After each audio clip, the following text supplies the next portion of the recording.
Boa noite, igreja, graça e paz. Eu te convido nesse instante a se colocar de pé, o nosso culto vai começar.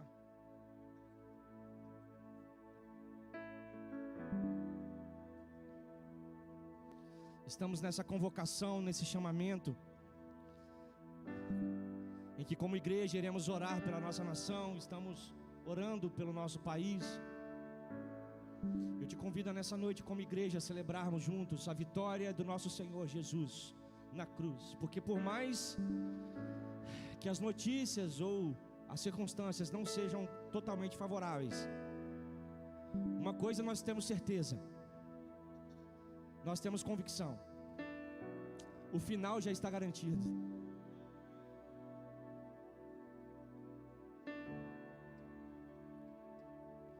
Não importa o que aconteça no mundo, se vai ter tarifa, se não vai ter tarifa, se é direita ou esquerda no poder, se é conservadorismo, se é comunismo. O que vale, no final das contas, o que verdadeiramente importa, é que nós celebramos a um rei que virá com poder e grande glória e estabelecerá um reino de justiça, paz e amor. E o que fazemos aqui então? Em meio ao caos, em meio às circunstâncias adversas, nós celebramos, nós antecipamos tempos vindouros, nós celebramos coisas que acontecerão no futuro, mas que podamos como igreja desfrutar. E eu te convido nessa noite a orar, a cantar, a celebrar o nome do nosso Senhor Jesus, porque Ele é o único merecedor de ser adorado nessa noite. Nós estamos de pé, igreja, amém? A igreja está de pé. Passam-se reinos, impérios, governos, a igreja permanece de pé.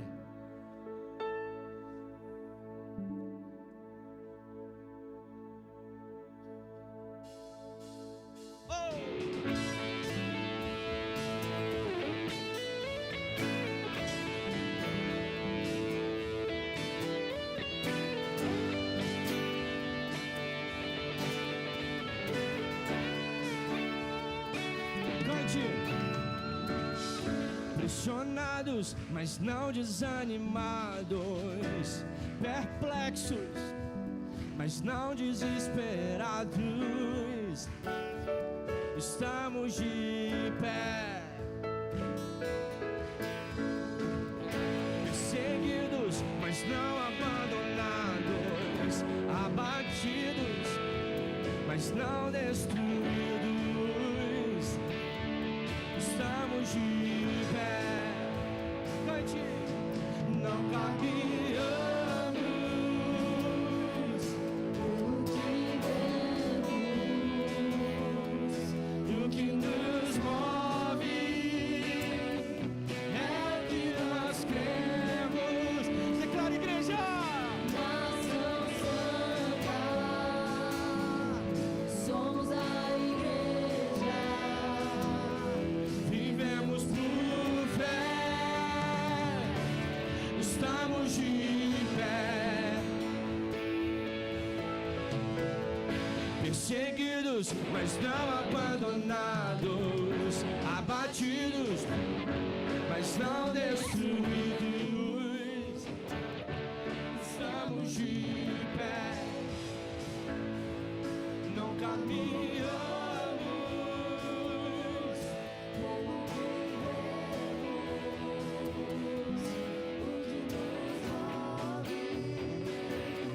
é o que nós cremos. Cante, igreja! Nação Santa, somos a igreja. vivemos por fé, estamos de pé.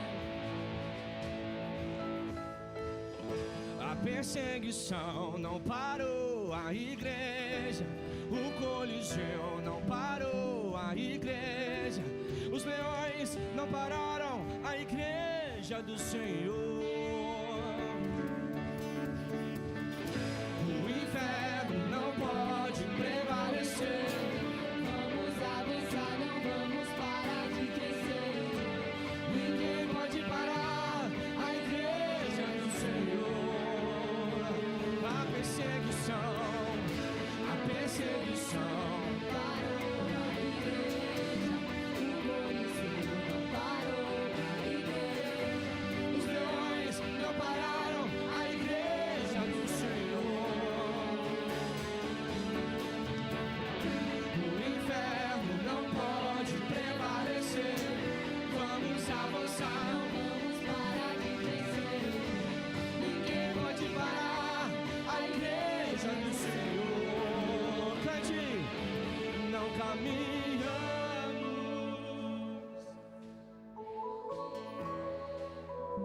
Nós caminhamos por fé.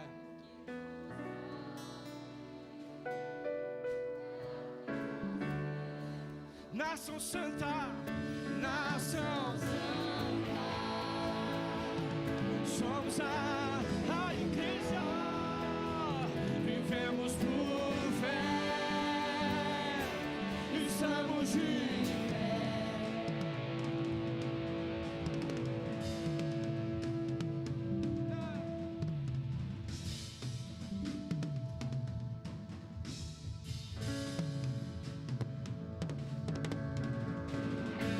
Perseguição parou a igreja, o Coliseu não parou a igreja, os leões não pararam a igreja do Senhor.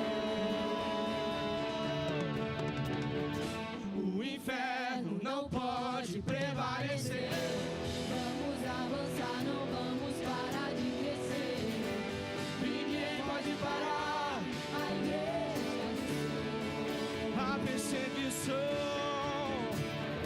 a perseguição não parou. a igreja, o Coliseu parou a igreja, Os leões não pararam. a igreja do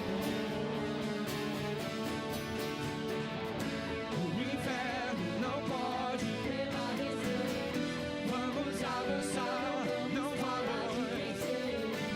Ninguém pode parar a igreja do Senhor.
Jesus, quero declarar teu nome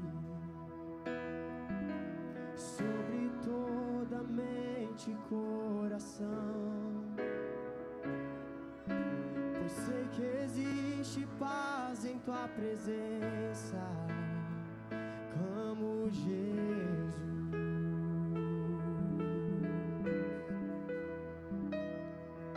Jesus, quero declarar teu nome, quebrando os vícios dessa geração. Declaro que há esperança e liberdade. Clamo Jesus.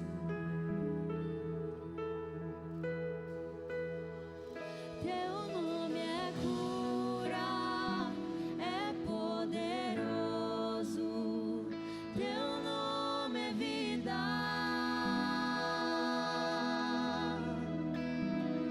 Destrói cadeias, dissipa as trevas, vem incendiar.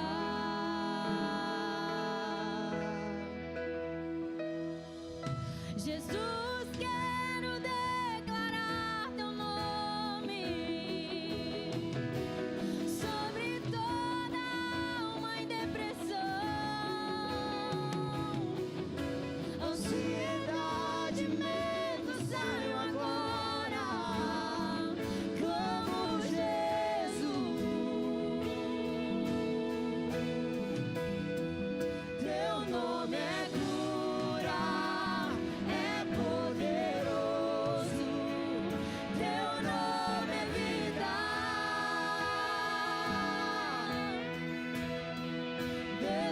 cadeias, dissipa as trevas, vem incendiar.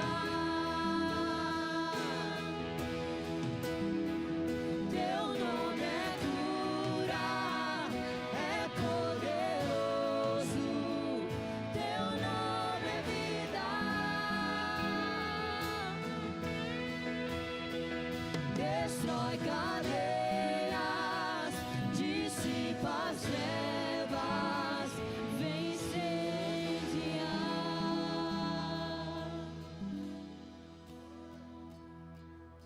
Declare pelas ruas o nome de Jesus. Sobre a escuridão ele vai trazer a sua luz. Sobre sua família, clame o santo nome, Jesus.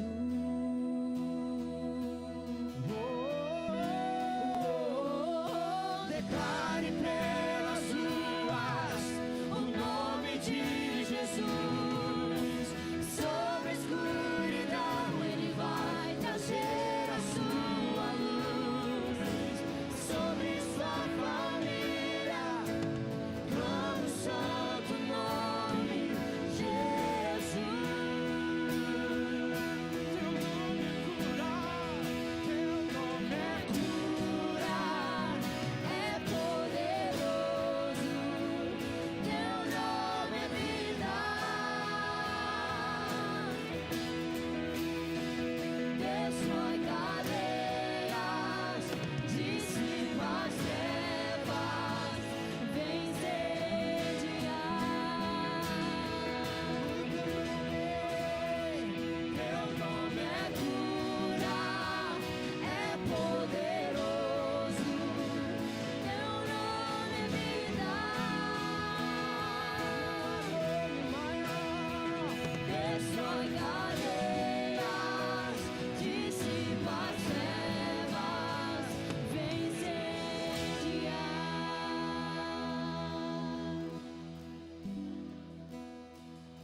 Declare pelas ruas o nome de Jesus. Sobre a escuridão ele vai trazer a sua luz. Sobre sua família, clame o santo nome, Jesus.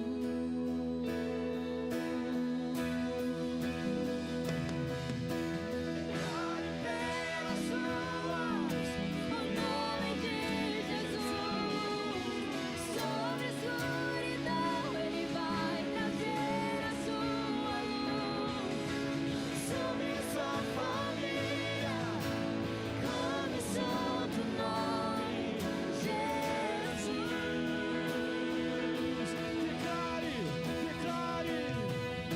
declare pelas ruas O nome de Jesus. Sobre a escuridão ele vai trazer a sua luz. Sobre sua família, clame o santo nome, Jesus.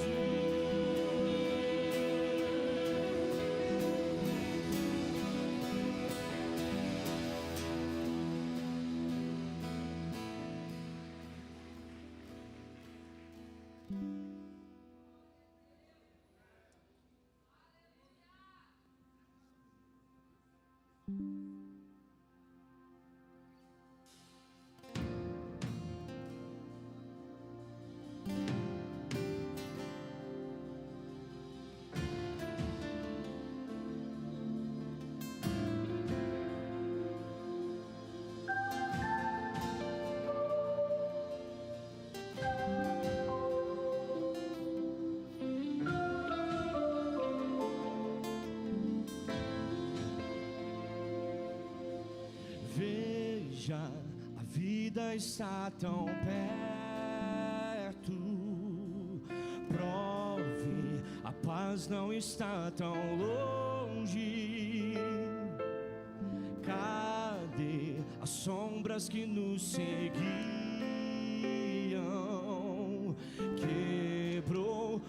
cristal do nosso orgulho ao chão,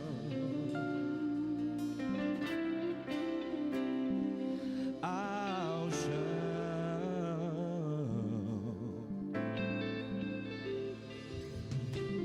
Veja, a vida está tão perto. Prove, a paz não está tão longe. Cadê as sombras que nos seguiam? Quebrou o cristal do nosso orgulho. E veja os tronos de outros reis dobrados ao chão. Até o meu coração se deu. Eita, tudo se rendeu. Quem não louvará? Quem não temerá o Rei? E veja os tronos de outros reis dobrados ao chão. Até o meu coração se deu. Eita, tudo se rendeu. Quem não louvará? Quem não temerá o Rei? Importa que ele cresça, maior que toda sombra que a gente projetou. Importa que ele seja o único Senhor. Importa que ele cresça, maior que toda sombra que a gente projetou. Importa que ele seja o único Senhor. E veja os tronos de outros reis dobrados ao chão. Até o meu coração se deu. Eita, tudo se rendeu. Quem não louvará? Quem não temerá?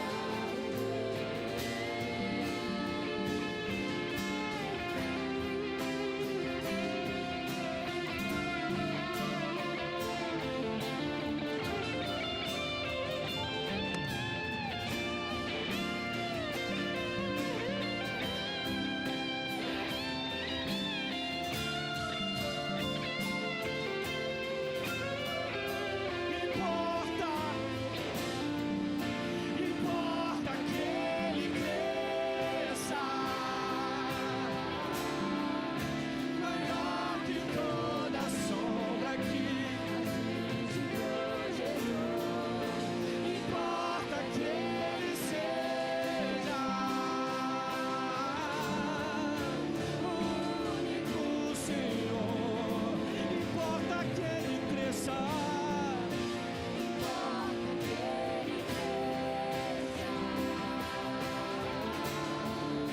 Maior que toda sombra que a gente projetou. Importa que ele seja o único Senhor. Veja os tronos.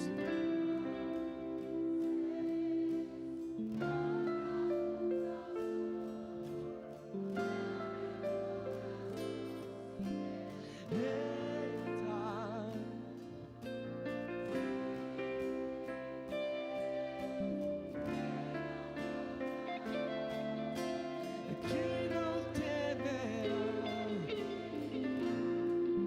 Quem são os imperadores dessa terra? Quem foi Nabucodonosor? foi César. Não há nenhum império maior do que o nosso Senhor, o mais grandioso que Ele foi nessa terra. Todos viraram pó.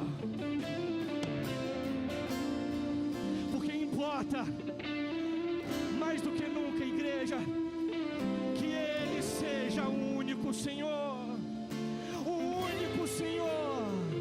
Não mais um evangelho antropocêntrico que visa os nossos prazeres. Não mais um evangelho voltado para o eu. Porque importa que Ele seja estabelecido de uma vez por todas como o único Senhor da sua igreja. Porque Ele é o único Senhor.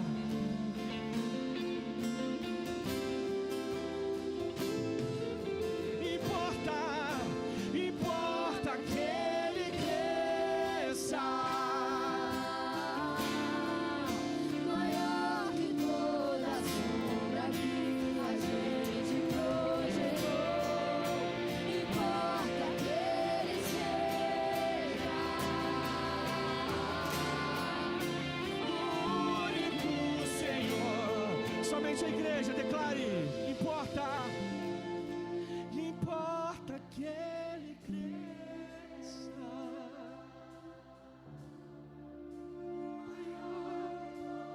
Maior do que o nosso orgulho.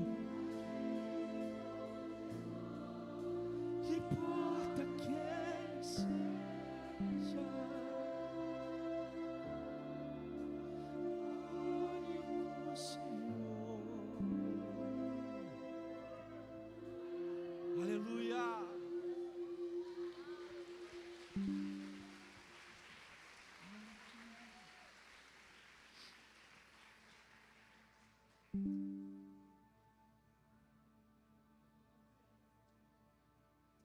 Aleluia. Quem é como o nosso Senhor?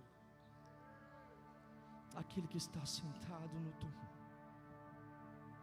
Maravilhoso, conselheiro, Deus forte, Pai da eternidade. Quem é como o nosso Senhor? Não há sofismas, não há dilemas. O que importa é que Ele seja o único em nossas vidas. Quem é como Tu, Jesus? Não há ninguém além de Ti, que é manso, humilde assim. Não há ninguém igual a Ti.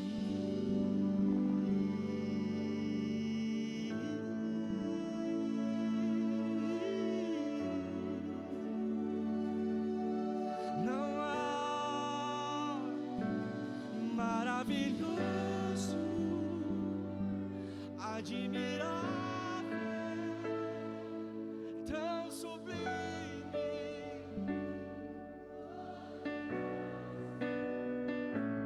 Tua presença é mais desejável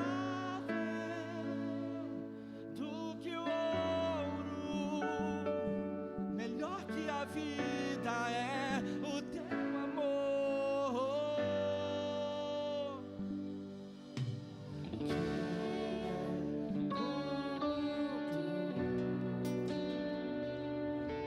Jesus, não há ninguém além de Ti, que é manso e humilde assim.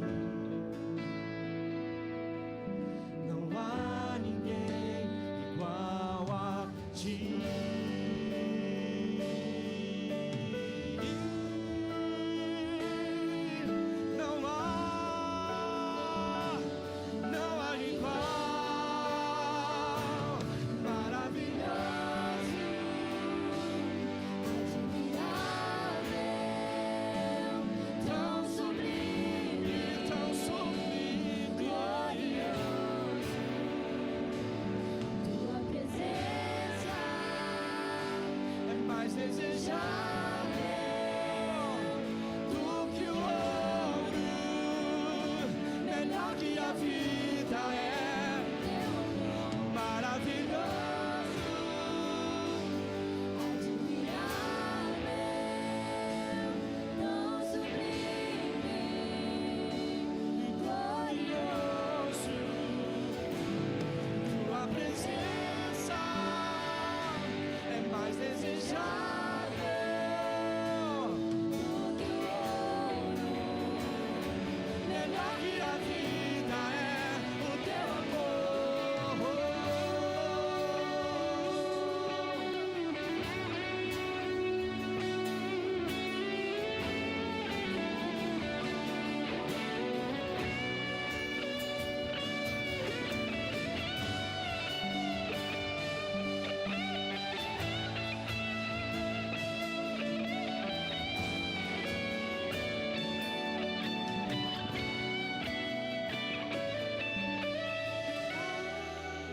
Como espero o dia em que verei a face do meu amado. Como espero o dia em que a alegria enfim será completa. Como espero o dia em que verei a face do meu amado. Como espero o dia em que a alegria enfim será completa.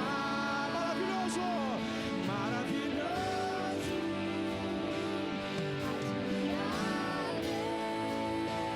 Tão sublime,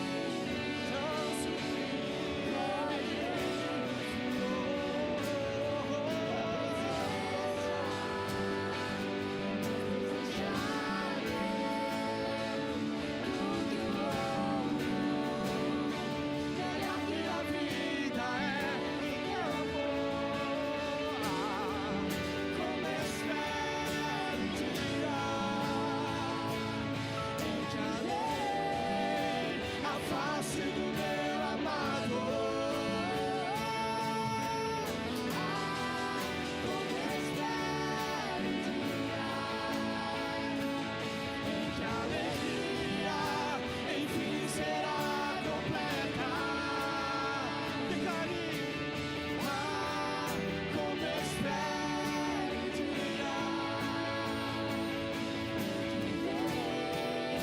a face do meu amado. somente a bateria, cante, declare. Como espero o dia em que a alegria enfim será completa. Como espero o dia em que verei a face do meu amado. Mais uma vez, declare. Como espero o dia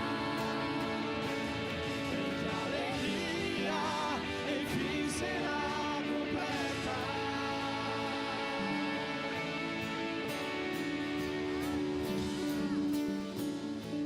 Nós ansiamos esse dia, Jesus, onde o veremos face a face. A tua igreja aguarda ansiosamente esse dia, onde diremos, todos os povos, todas as línguas, todas as nações, todos dirão que o Cordeiro venceu a morte.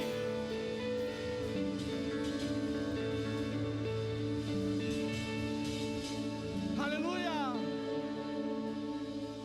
Maravilhoso, admirável.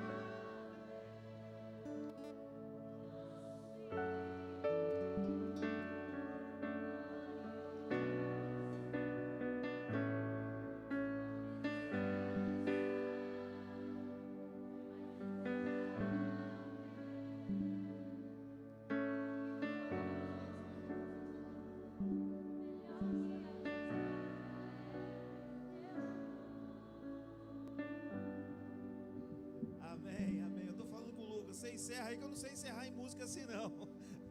Graça e paz, igreja, amém? Pode sentar, por favor. Gostaria de saber se aqui no nosso meio tem pessoas que nunca vieram na Igreja Evangélica Resgate. Se você está vindo aqui pela primeira vez, nós gostaríamos de te conhecer. Levante sua mão, por favor, se tem algum visitante aqui. Amém. Nossa, muitos visitantes. Continue com os braços levantados, por favor. Enquanto não chegar algum membro da igreja e te der um abraço, você não abaixe a sua mão. Gente, vamos recebê-los com mais carinho, por favor? Sejam muito bem-vindos. Não abaixe o braço se você não recebeu um cumprimento de alguém aqui da igreja. Sejam muito bem-vindos. É um prazer tê-los aqui no nosso meio. Que vocês saiam daqui cheios da presença de Deus, em nome de Jesus. Nós estamos fazendo uma maratona aqui de oração, jejum, adoração, louvor, tudo, palavra.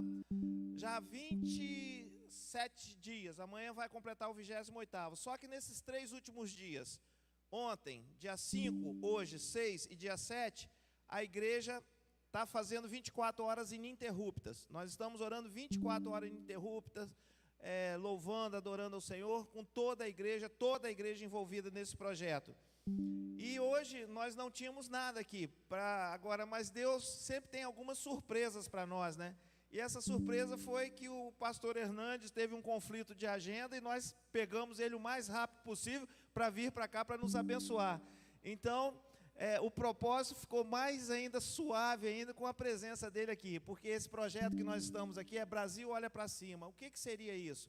Nós conseguimos contactar todos os 26 estados da federação, mais Distrito Federal, para entrar nesse propósito de jejum e oração, usando esse texto de 2 Crônicas 7,14. Nós nos humilhando, pedindo perdão ao Senhor, buscar o Senhor, para que o Senhor responda.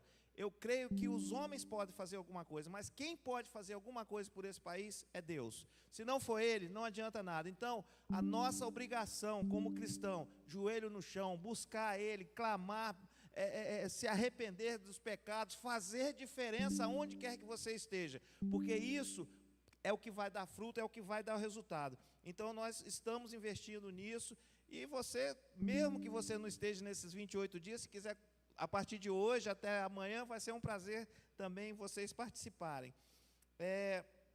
Eu creio que vocês devem ter visto ali na entrada os livros do pastor Hernandes. Tem uma gama de livros ali.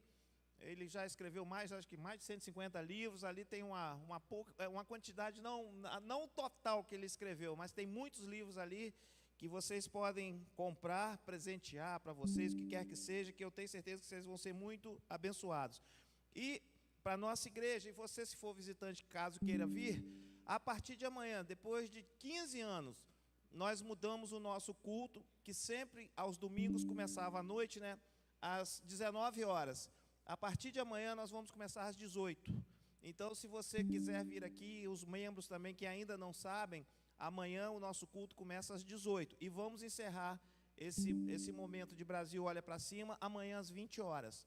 Então, todos também, os visitantes, caso queiram vir, lógico, não comprometo a igreja de vocês, caso vocês estejam em alguma igreja, mas caso queiram vir, vai ser um prazer. Pastor Hernandes, por favor, vão recebê-lo com carinho?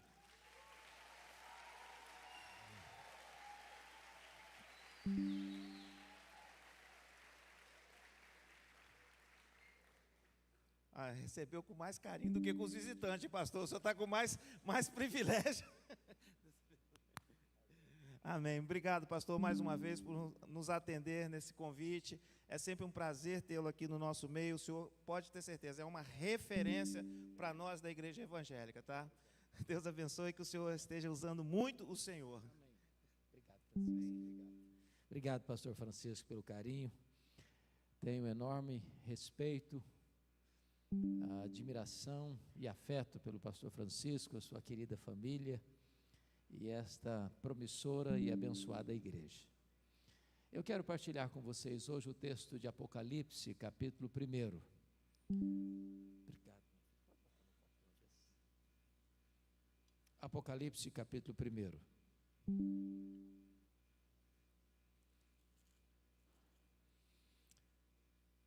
Vamos ler a partir do verso 5, a parte B do verso 5. Eu estou seguindo a versão ARA, revista e atualizada, e vamos ver do verso 5 até o verso 18, começando na parte B do verso 5.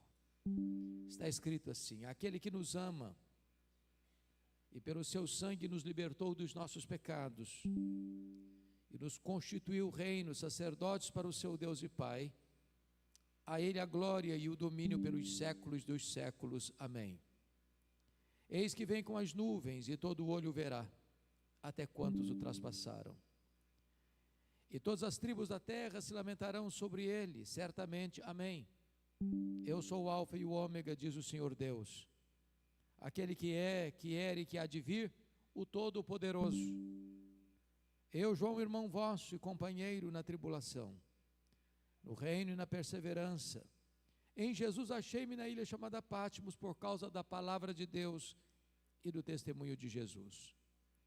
Achei-me espírito no dia do Senhor, e ouvi por detrás de mim grande voz como de trombeta, dizendo: o que vês escreve em livro e manda às 7 igrejas: Éfeso, Esmirna, Pérgamo, Tiatira, Sardes, Filadélfia e Laodiceia. Voltei-me para ver quem falava comigo, e voltado vi 7 candeeiros de ouro, e no meio dos candeeiros um semelhante a filho de homem, com vestes talares e cingido à altura do peito com a cinta de ouro. A sua cabeça e cabelos eram brancos como alva lã, como neve, os olhos como chama de fogo, os pés semelhante ao bronze polido, como que refinado numa fornalha, a voz como voz de muitas águas. Tinha na mão direita 7 estrelas, e da boca saía-lhe uma afiada espada de 2 gumes. O seu rosto brilhava como o sol na sua força. Quando o vi, caí a seus pés como morto, porém ele pôs sobre mim a mão direita, dizendo: não temas, eu sou o primeiro e o último, e aquele que vive. Estive morto, mas eis que estou vivo pelos séculos dos séculos, e tenho as chaves da morte e do inferno. Amém.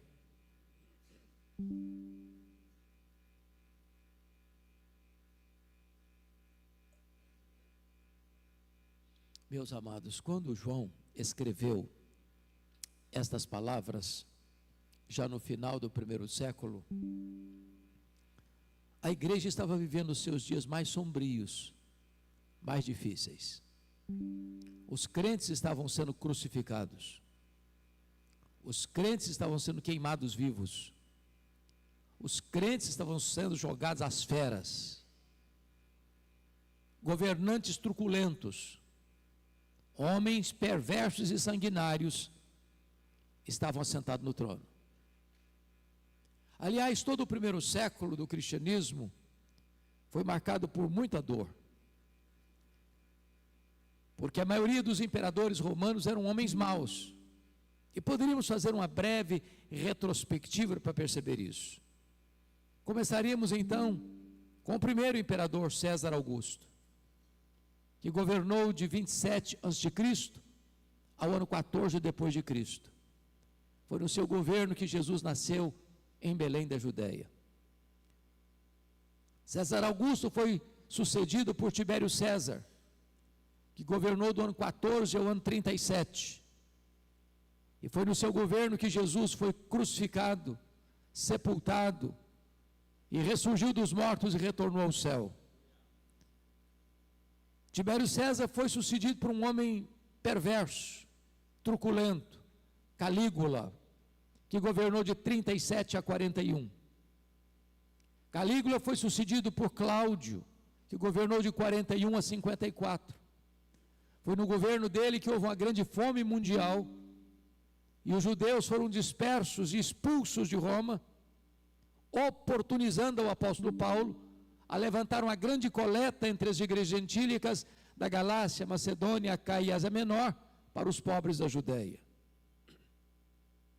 Cláudio foi sucedido por Nero, talvez o mais truculento imperador romano, que governou de 54 a 68. Foi no governo dele que Roma foi incendiada. Foi no governo dele que o apóstolo Paulo e o apóstolo Pedro foram martirizados. Nero foi sucedido por Vespasiano, que governa de 69 a 79. E é no governo de Vespasiano que no ano 70 se inaugura o Coliseu Romano, o Anfiteatro da Morte, que em 100 dias de inauguração, mais de 10 mil crentes foram mortos e mortos com requinte de crueldade. Nesse mesmo ano 70, o general Tito Flávio cercava Jerusalém, entraria e destruiria Jerusalém, e incendiaria o templo de Jerusalém, e dispersaria os judeus, para a mais longa diáspora de todos os tempos, desde o ano 70, 14 de maio de 1948. Vespasiano foi sucedido por Tito Flávio, o mesmo general que atacou Jerusalém, agora é imperador romano, e governa de 79 a 81. E de 81 a 96 governa Domiciano, o primeiro imperador a rogar para si o título de Senhor e Deus. Homem tão mau e perverso que foi chamado de Nero Redivivo, ou segundo Nero. Foi esse imperador Domiciano que deportou o apóstolo João, então pastor da igreja de Éfeso, para uma colônia penal, para a ilha vulcânica do Mar Egeu, para a ilha de Patmos. Vale destacar que a essas alturas, em virtude de políticas totalitárias, perversas e sanguinárias, todos os apóstolos de Jesus já estavam mortos, exceto João, e mortos pelo viés do martírio. A intenção de Domiciano, certamente, era calar a voz do último apóstolo de Jesus e jogar uma pá de cal na igreja tão sofrida. Todas as portas se fecharam para João na terra. Entretanto, Deus abriu-lhe uma porta no céu e disse: sobe para aqui e eu te mostrarei não as coisas que talvez aconteçam, não as coisas que podem acontecer, eu te mostrarei as coisas que devem acontecer. A crise era mundial, como a crise que vivemos hoje. Mas é necessário saber que não são os poderosos deste mundo que têm as rédeas da história em suas mãos. É o nosso Deus que está no trono. Ele quem põe no trono e quem faz apiar do trono. Ele quem governa a história, e a nossa vida está nas mãos deste Deus Todo-Poderoso. Era um dia de domingo, era o dia do Senhor. Quando João escuta atrás dele uma voz como de trombeta dizendo: o que vês, escreve em livro e manda às 7 igrejas. E quando ele se volta para ver quem falava com ele, ele não vê quem falava com ele. Ele vê as 7 igrejas, os 7 candeeiros, e no meio das igrejas um semelhante a filho de homem. Quem é este que está no meio das igrejas? Este é tudo no tempo e na eternidade. Este é tudo na terra e no céu. Este é tudo na igreja e no universo. Este é tudo no Antigo e no Novo Testamento. Ele é a semente da mulher, ele é o descendente de Abraão, ele é o cordeiro da Páscoa, ele é a coluna de nuvem, ele é a coluna de fogo, ele é o maná do céu, ele é a água que brota da rocha. Ele é representado pelo tabernáculo, ele é representado pela Arca da Aliança, ele é representado pelo templo, ele é representado pelas festas, ele é representado pelos sacrifícios, ele é representado pelo sábado. Tudo era sombra dele. Ele é a realidade. Ele é o maravilhoso conselheiro, ele é o Deus forte, ele é o Pai da eternidade, ele é o príncipe da paz, ele é o sol da justiça, ele é a brilhante estrela da manhã, ele é o Messias prometido, ele é o verbo que se fez carne, ele é o Cordeiro de Deus que tira o pecado do mundo. Ele é o Cordeiro que foi morto, mas está vivo pelos séculos dos séculos. Ele é o Alfa, ele é o Ômega, ele é o princípio, ele é o fim, ele é o Rei dos reis, ele é o Senhor dos senhores, ele é o Deus presente conosco nesta noite.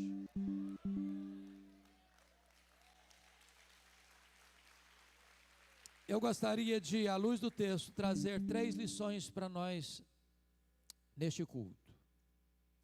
A primeira lição é: quem é Jesus?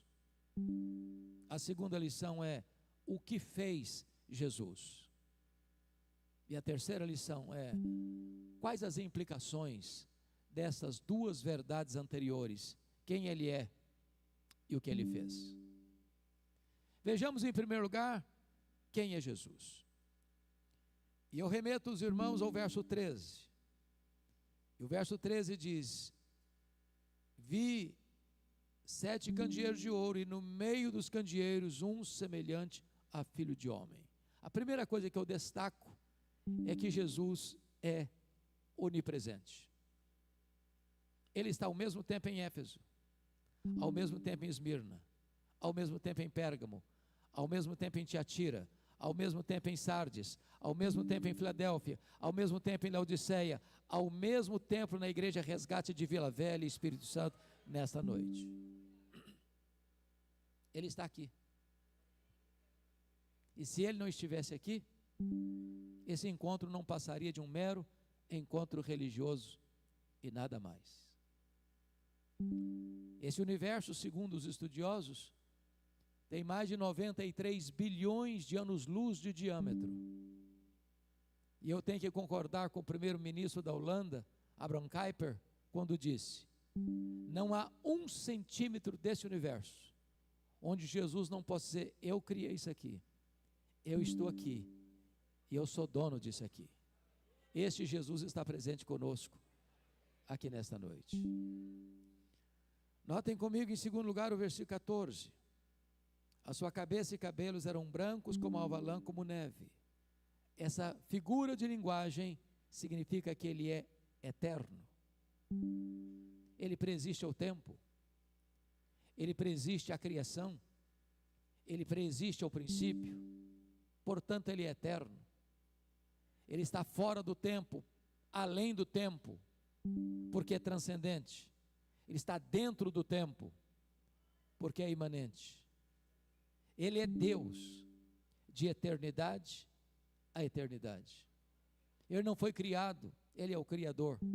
Ele não passou a existir, ele é o Pai da eternidade. Mas em terceiro lugar, versículo 14 diz que os seus olhos são como chama de fogo, e essa imagem significa que ele é onisciente. Ele tudo vê, ele tudo conhece, ele a todo sonda. Ele conhece o que está revelado e o que está oculto. Ele conhece o cognoscível e o incognoscível. Ele conhece o que a ciência já descobriu, o que a ciência está por descobrir e o que a ciência talvez jamais descobrirá. É por isso que, enquanto ele caminha entre as igrejas, há um estribilho que se repete: eu conheço, eu conheço, eu conheço, eu conheço, eu conheço, eu conheço, eu conheço. Eu conheço as tuas obras, eu conheço a tua tribulação, eu conheço a tua pobreza, eu conheço o lugar onde tu habitas, eu conheço o teu nome, eu conheço o teu passado, eu conheço o teu presente, eu conheço o teu futuro, eu conheço as tuas lágrimas, eu conheço as tuas noites indormidas, eu conheço as tuas madrugadas insones, eu conheço as tuas angústias, eu conheço os teus traumas, eu conheço os teus pecados, eu conheço você por dentro e por fora, eu conheço. E apesar disso, Ele nos ama. Quando você e eu amamos alguém, ou quando alguém nos ama, fazemos isso porque não conhecemos tudo a respeito dos outros, nem os outros conhecem tudo a respeito de nós. Se as pessoas pudessem ler até os nossos pensamentos, elas fugiriam de nós, escandalizadas. Mas Jesus conhece os seus pensamentos. Ele conhece as suas palavras antes que elas cheguem à sua boca. E não obstante, ama você eternamente. Mas ainda, vejam comigo o verso 15. Os pés semelhante ao bronze polido, como que refinado numa fornalha. O que significa isso? Significa que Jesus é onipotente. Ninguém pode ameaçá-lo. Ninguém pode destroná-lo. Ninguém pode intimidá-lo. Ninguém pode derrotá-lo. Ninguém pode deslustrar a sua glória. Não há páreo para Jesus. Ele é o todo-poderoso Deus. Ele tem nas suas mãos todo o poder e toda a autoridade. De vez em quando, algumas pessoas do topo da sua arrogância, de forma tola, tentam desbancar Jesus. Recentemente, o patrono dos agnósticos da Inglaterra, Richard Dawkins, escreveu um livro ruidoso, blasfemo, Deus, um delírio. E alguns críticos mais assodados, de forma insensata, disseram: agora desbancou Jesus, agora desqualificou a Bíblia, agora ninguém vai acreditar mais nesse livro de capa preta. E eu pergunto a vocês, onde está o livro Deus, um delírio? Nem na promoção ninguém compra mais. E a Bíblia continua sendo traduzida, impressa e distribuída aos milhões. E Jesus continua no trono.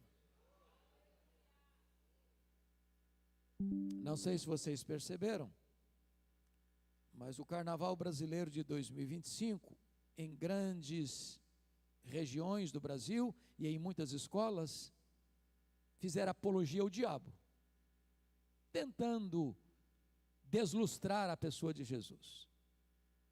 Alguns anos em São Paulo, uma escola de samba encenou o diabo arrastando Jesus pelos cabelos rua fora, como se isso pudesse diminuir Jesus. Sabe qual é a visão que tem o pastor Francisco de uma cena dessa? É do Salmo 2. É Jesus lá em cima, olhando a tolice humana e rindo. E rindo. Porque é Ele, Jesus, quem dá a vida e quem tira a vida. É Ele, Jesus, quem exalta e quem humilha. É Ele, Jesus, quem põe no trono e quem tira do trono. É Ele quem é o soberano Senhor do universo, das nações. Ninguém pode diminuí-lo, destruí-lo, destroná-lo. Ele é aquele que virá em glória e colocará todos os seus inimigos debaixo dos seus pés. Quem é Jesus? Veja comigo o versículo 15, que diz que a voz é como voz de muitas águas. E o que significa isso? Significa que a sua palavra é poderosa e irresistível. A Bíblia chega a dizer que Ele criou, sem matéria pré-existente, do nada, todas as coisas pela palavra do seu poder. Ele deu uma ordem: haja luz, e houve luz. A sua voz, na linguagem dos salmos, despede chamas de fogo, faz tremer o deserto, despedaça os cedros do Líbano, faz dar cria as corças.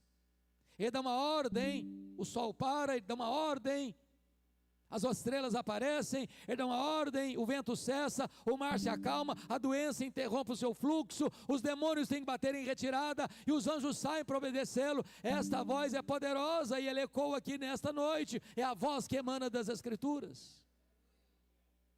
Mas notem, o versículo 16, diz que da sua boca saía-lhe uma afiada espada de 2 gumes. E o que significa isso? Significa que ele é o vencedor invicto em todas as batalhas. Este mundo é o mundo da guerra. Desde que Caim tingiu a terra com o sangue de Abel, é que o mundo vive em guerra, em conflitos, em conflagrações. A história da humanidade é a história das guerras. E se aponta para a guerra final, aquilo que os estudiosos chamam de Armagedon. E Armagedon é uma região da Galileia, de onde do Monte do Precipício em Nazaré, avista a mais bela e ampla região da Galileia. E alguns acham que ali vão se formar exércitos poderosos, com armas pesadas, com tanques de guerra. Mas a Bíblia diz que a única arma que vai ser acionada é a espada que sai da boca de Jesus. Ele vai matar o anticristo com o sopro da sua boca, com a manifestação da sua vinda.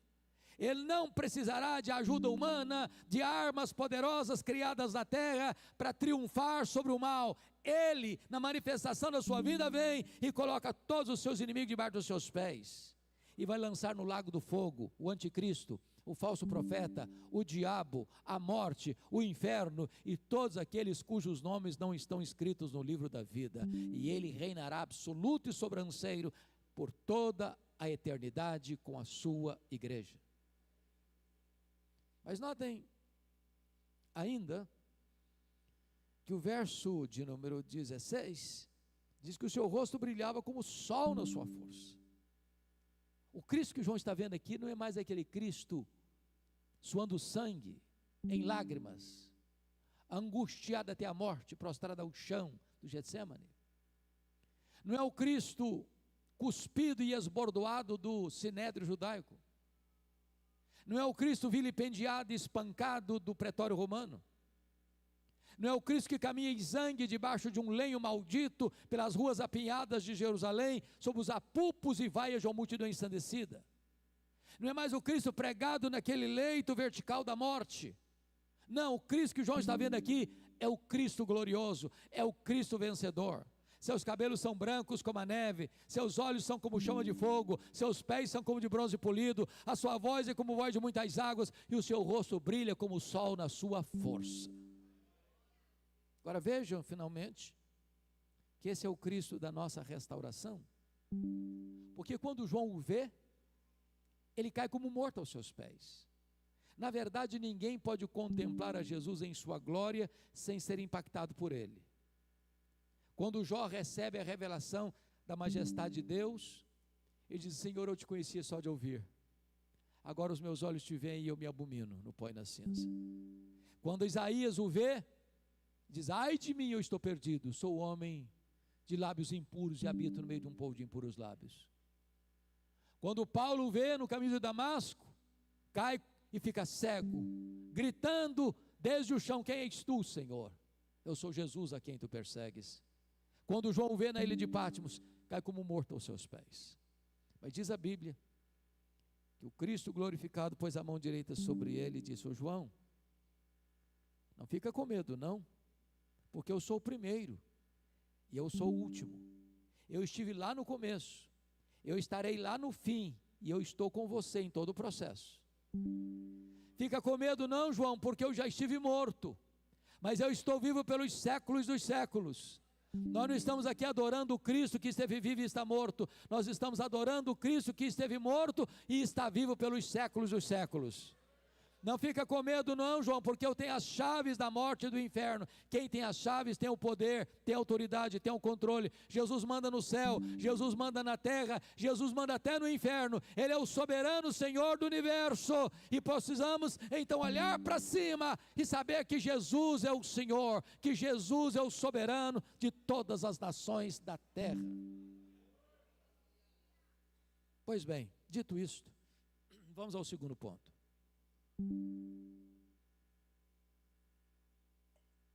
O que ele fez?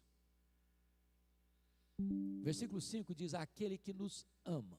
E a primeira coisa que eu destaco é esta: Jesus ama você. Bom, eu vou repetir porque essa não é uma frase comum. Jesus ama você. Paulo diz que por um justo talvez alguém se anime a morrer, mas ele morreu por você e por mim, sendo nós fracos, ímpios, pecadores e inimigos. Deus prova o seu amor para conosco pelo fato de Cristo ter morrido por nós, sendo nós ainda pecadores. Mas ele ama você com amor eterno. Não tinha céu, não tinha terra, não tinha mar, não tinha galáxias, não tinha anjos, mas você já existia no coração de Deus. Agora, preste atenção. Ele não amou você por causa de você. a causa do amor de Deus, de Jesus, por você, não está em você, está nele mesmo.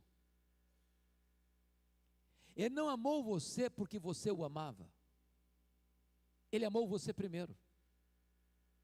O seu amor por ele é o refluxo do fluxo do amor dele por você.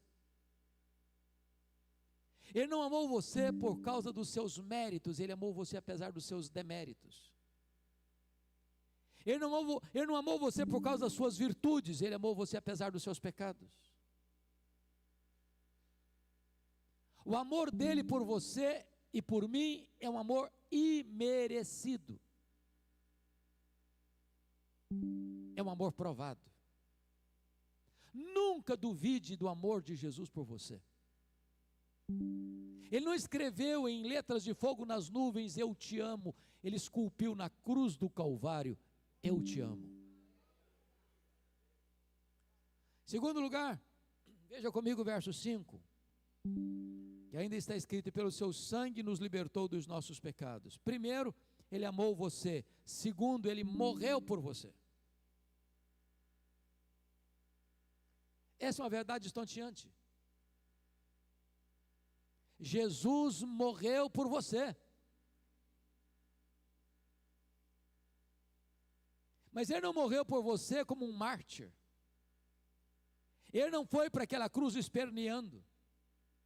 Ele afirmou: ninguém tira a minha vida de mim, pelo contrário, eu espontaneamente a dou. Ele foi para aquela cruz como um rei caminha para a sua coroação. A Bíblia diz que ele não levou em conta a vergonha, a ignomínia da cruz, pela alegria que lhe estava proposta, a alegria de comprar e remir você com o seu sangue. Ele não morreu por você porque foi uma vítima em defesa do poder do Império Romano. Ele não morreu por você porque sucumbiu à trama e à orquestração do sinédrio judaico. Ele não morreu por você porque ele foi traído por Judas por ganância, ou negado por Pedro por covardia, ou condenado por Pilatos por conveniência política. Ele morreu por você voluntariamente. Ele deu a sua vida para resgatar você das garras do diabo, das garras da morte, das garras do inferno. Ele morreu pelos seus pecados. E o texto diz que ele morreu para nos comprar, pelo seu sangue nos libertar dos nossos pecados. Isso significa que pecado escraviza. Só precisa de libertação quem está cativo. E o pecado escraviza, e você não pode quebrar as algemas do seu próprio pecado. Você não pode livrar-se dos seus próprios pecados. Assim como o etíope não consegue livrar-se das suas manchas, nenhum leopardo consegue limpar-se das suas manchas, ou um etíope mudar a cor da sua pele, você e eu não podemos limpar a nós mesmos dos nossos pecados. E eu vou lhe dizer mais: nenhuma igreja pode libertar você do seu pecado. Nenhum rito sagrado pode libertar você do seu pecado. Nenhuma terapia psicológica consegue libertar você do seu pecado. Nenhuma psicologia de autoajuda consegue libertar você do seu pecado. Nenhum divã de psicanalista consegue libertar você do seu pecado. Nenhuma terapia humana e nenhum remédio de farmácia consegue aplacar a culpa que açoita você por causa do seu pecado. É só o sangue de Jesus que pode libertar você dos seus pecados. Mas em terceiro lugar, primeiro, ele amou você. Segundo, ele morreu por você. Terceiro, ele exaltou você. Porque o verso 6 diz assim, confira comigo: e nos constituiu reino, sacerdotes para o seu Deus e Pai. Notem que lá no Antigo Testamento, nenhum rei podia ser sacerdote, nenhum sacerdote podia ser rei, exceto Melquisedeque, que era um tipo de Cristo. O rei Uzias, do topo da sua arrogância, depois de 5 décadas no poder, quis usurpar o ofício sacerdotal e entrou no templo para queimar incenso, e Deus o carimbou com a lepra até a morte. Mas agora, Jesus vem, e ele exerce o ofício de profeta, de sacerdote, e de rei. E você que creu em Jesus é constituído por Ele, Jesus, em sacerdote e rei. Correm suas veias mais do que sangue azul. Você é filho do Rei dos Reis e do Senhor dos Senhores. Você não precisa de ninguém mais representar você diante de Deus. Você tem livre acesso à sala do trono. O véu foi rasgado de alto a baixo. E agora você não precisa de guru espiritual. Agora você tem livre acesso a qualquer hora, em qualquer lugar. Você pode falar com Ele porque você é sacerdote real. Você tem plena comunhão com Deus, você tem livre acesso à presença de Deus, por meio de Jesus Cristo nosso Senhor. Você já está sentado com Ele nas regiões celestes, acima de todo principado e potestade. Mas em quarto lugar, primeiro, Ele amou você. Segundo, Ele morreu por você. Terceiro, Ele exaltou você. Quarto, Ele voltará para você. Veja o verso 7 comigo.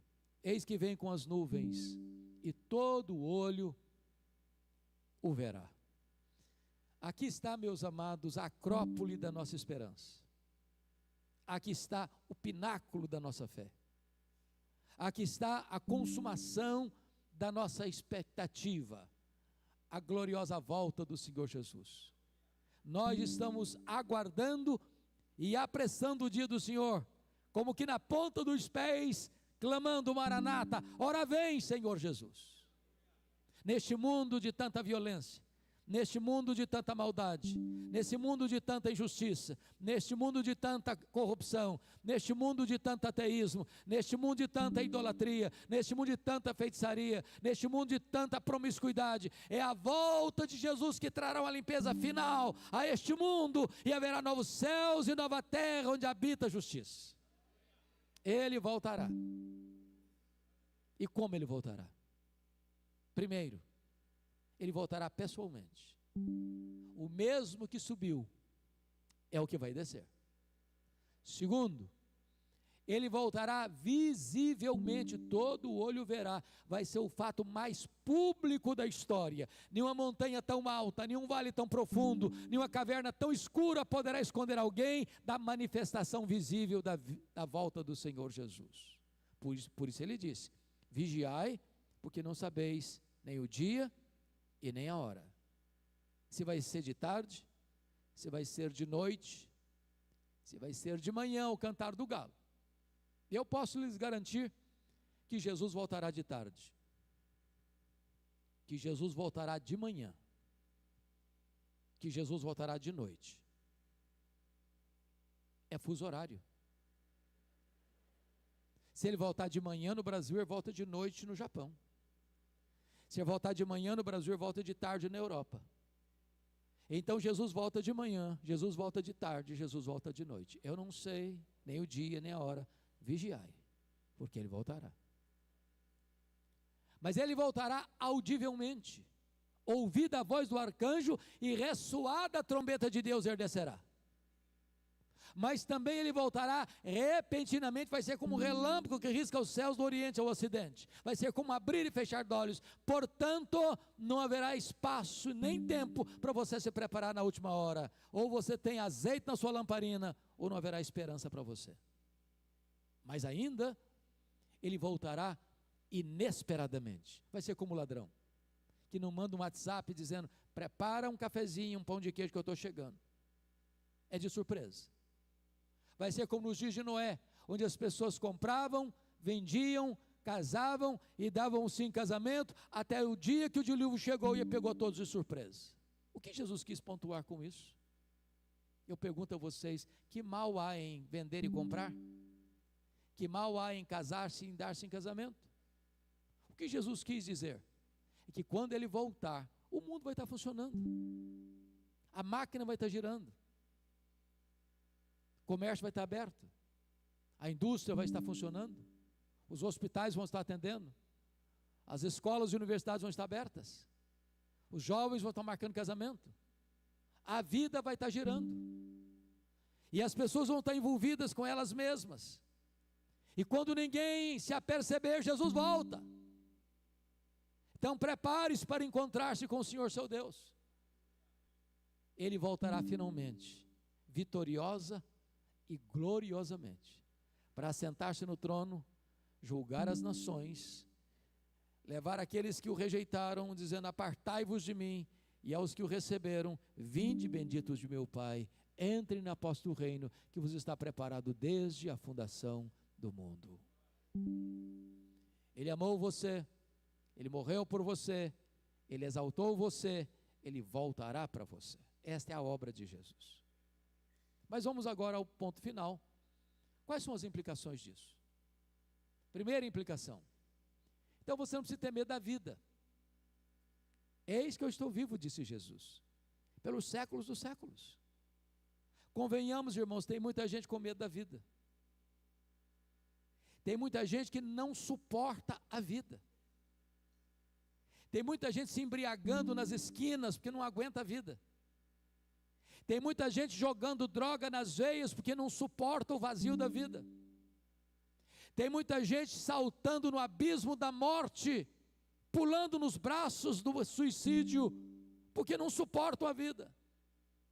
Mas quando você tem um encontro com Jesus, a vida sorri para você. Quando você encontra Jesus, você encontra a própria vida, porque Ele é a vida. Ele veio para trazer para você vida e vida em abundância. Ele tem para você vida e vida eterna. E você pode acordar todo dia para dizer: este é o dia que o Senhor fez. Alegremo-nos e regozijemo-nos nele. Celebre a vida, porque a vida é um dom de Deus. Segundo, então você não precisa ter medo da morte. Pois Ele disse: eu estive morto, mas estou vivo pelos séculos dos séculos. Tem tanta gente com medo da morte. Tem tanta gente apavorada com a morte. A Bíblia diz de fato que a morte é o rei dos terrores, mas Jesus é o rei dos reis. Ele entrou nas entranhas da morte. Ele arrancou o aguilhão da morte. Ele matou a morte. Ele ressurgiu, inaugurando a imortalidade. Ele é a ressurreição e a vida. E se você crer nele, nunca mais você morrerá eternamente. Agora a morte não tem a última palavra. Agora o túmulo não é o último endereço. Agora, para você que está em Cristo, morrer é lucro. Morrer é deixar o corpo e habitar com o Senhor. Morrer é partir para estar com Cristo, que é incomparavelmente melhor. Você não precisa ter medo da morte. Terceiro, você não precisa ter medo do desconhecido. Permita-me esclarecer um pouco melhor esse ponto. Eu quero fazer uma pergunta diagnóstica para esclarecer. Quem nesse auditório, pela graça de Deus, já nasceu de novo, já foi regenerado, já foi batizado pelo Espírito no corpo de Cristo, já foi selado com o Espírito Santo da promessa, já tem o seu nome escrito no livro da vida, e é cidadão ou cidadã do céu? Quem nesse auditório pode dizer isso? Louvado seja Deus. Então, isso significa que você tem certeza para onde você está indo. O céu é seu lar, o céu é a sua pátria. Agora, isso não tira de nós a nossa humanidade. Eu não sei, apesar de saber para onde eu vou, o que vai me acontecer daqui a 10 minutos. Você também não sabe. Você e eu não enxergamos na curva. Você e eu não enxergamos no escuro. Agora eu explico. Quando João foi levado para aquela ilha, os seus pares já estavam mortos, os apóstolos. Os seus irmãos estavam sendo queimados vivos. Quem estava sentado no trono, mandando no Império Romano, era um homem mau. A igreja estava oprimida. João já estava velho.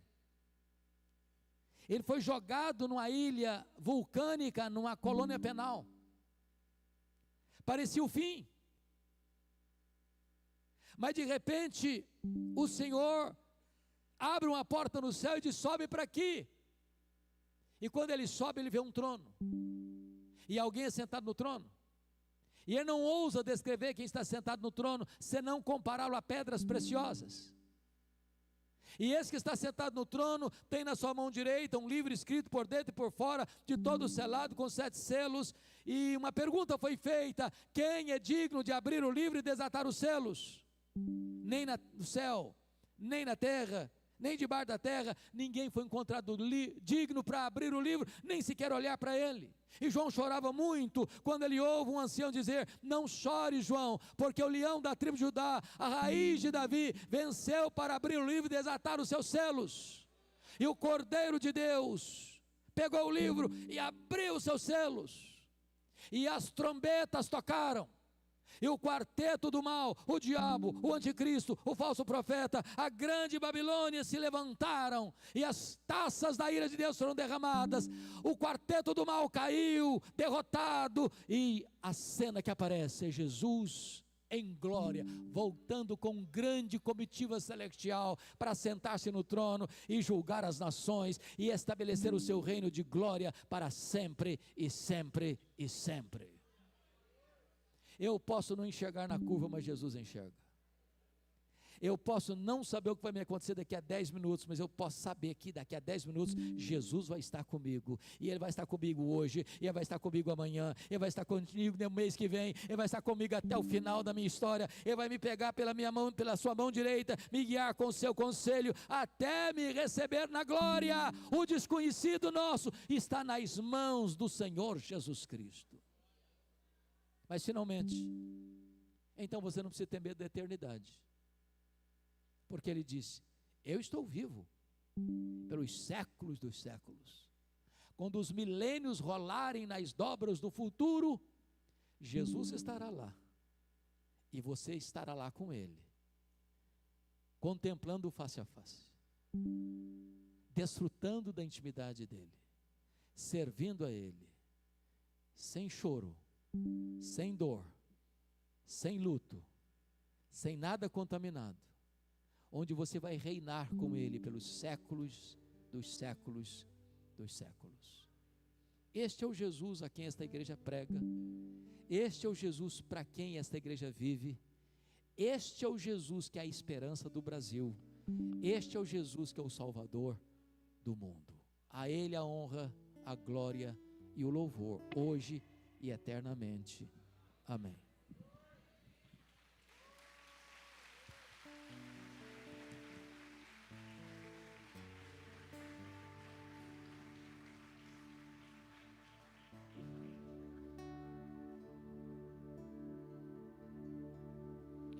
Minhas lamparinas estão acesas,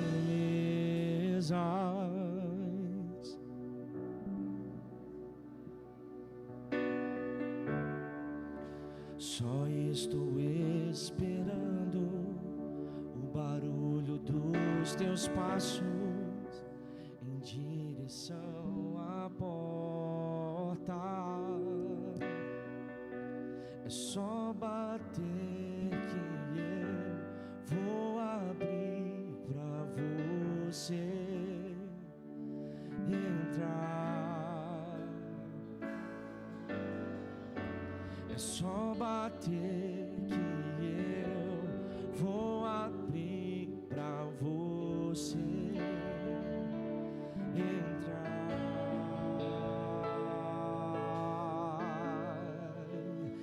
Eu já coloquei as minhas vestes brancas, estou só te esperando.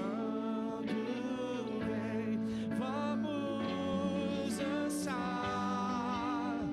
Maranata,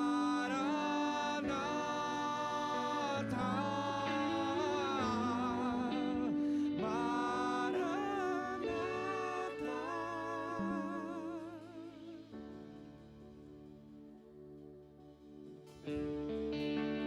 Minhas lamparinas estão acesas,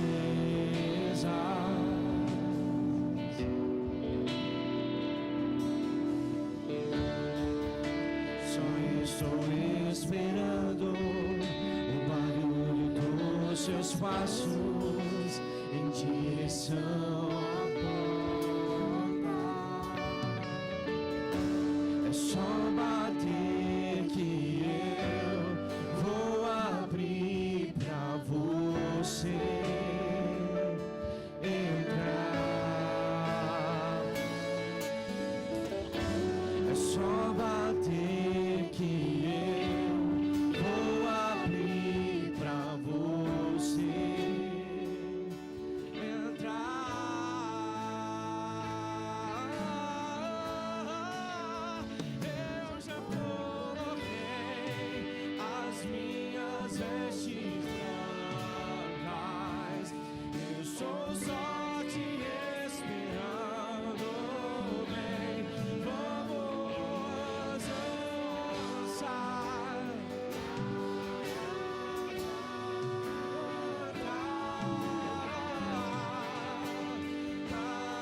imaginava que era lindo assim, que era lindo assim, teu noivo esperado, eu abro a, pode morar aqui.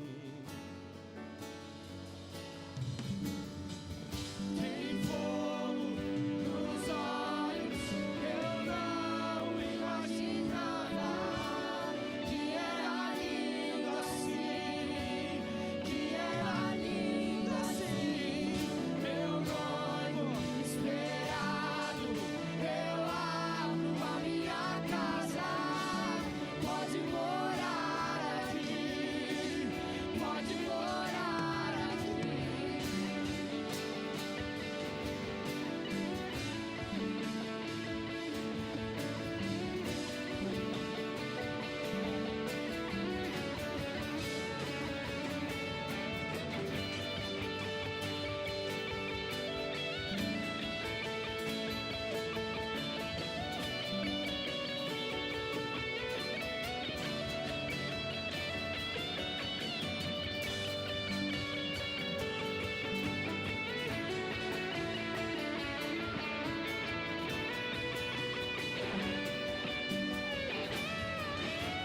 Eu já coloquei as minhas vestes brancas, sou só te esperando, vem, vamos dançar,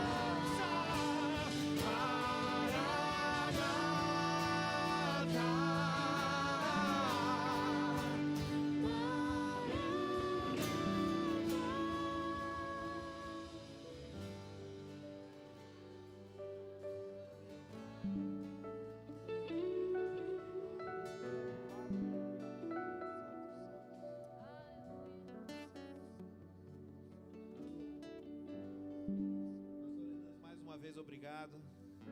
É um prazer sempre tê-los aqui no nosso meio. E para quem não sabe, ele teve condições de vir aqui na igreja hoje, porque amanhã acho que tem uma corrida em Vitória. Então interditaram tudo lá e ele não vai poder pregar na igreja presbiteriana que ele é pastor.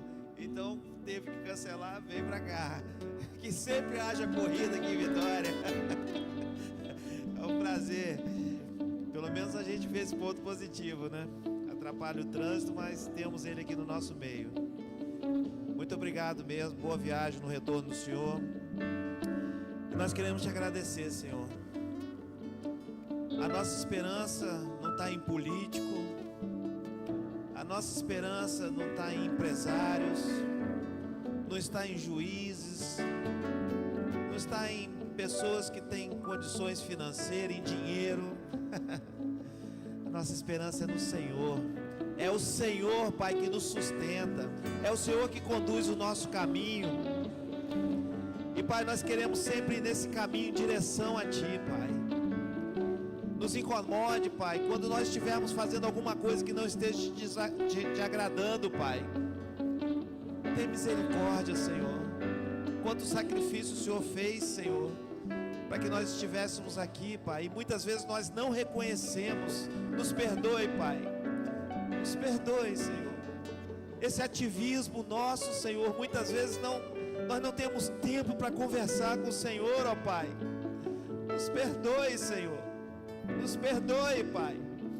Muitas vezes o Senhor tem que nos parar para que nós possamos repensar a maneira que nós estamos vivendo, Pai. Nos perdoe, Senhor. Muito obrigado, Pai, mais uma vez, por essa palavra, Pai, de ânimo, Senhor, de esperança. Que seja renovado cada dia mais essa esperança de nós, Pai, que sabemos que vai ser resolvidas as nossas situações, esses problemas, Pai, porque o Senhor tem o controle de tudo, Pai. Muito obrigado, Senhor, mais uma vez. Que o Senhor esteja acompanhando o teu povo pro lar, colocando os teus anjos acampados na residência de cada um, Senhor. Em nome de Jesus. Amém. Amém e amém. Deus abençoe a todos vocês e um excelente domingo para todos vocês. Não esqueçam dos livros ali, tá?